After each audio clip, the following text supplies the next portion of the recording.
This is Scott Becker with the Becker podcast. Today's discussion is young professionals being laid off. So here's the issue. What we're seeing at some of the big accounting firms, the big consulting firms, big companies in general, and some small companies is some changes in the landscape.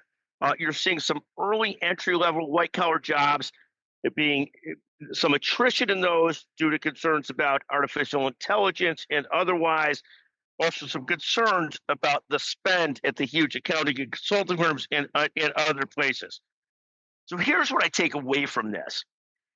And this is really challenging for lots of young professionals who have done nothing but been great students and done really well so far in the early stages of their career.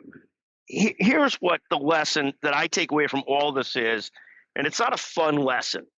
The lesson is if you're at one of these high paid banking jobs, consulting jobs, legal jobs, etc., you might have believed that all you had to do was show up and do pretty good work and you're going to be fine.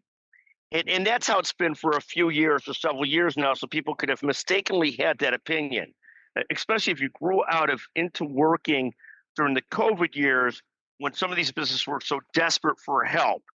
The reality is there's an old song, the same as it ever was, and it is the same as it ever was.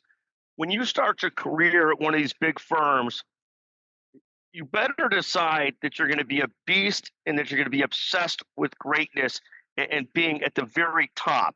It almost goes back to the old Jack Welch thing where he said you got to be number one or two in the market or you shouldn't be in it, because if you're one or two, you do great when things are thriving and you survive when things are not going great.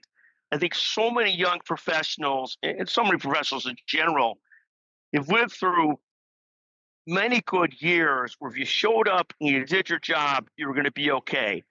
What people are getting is a little bit of an understanding that sometimes that's not enough. And that's scary and sad and discouraging and all those kinds of things.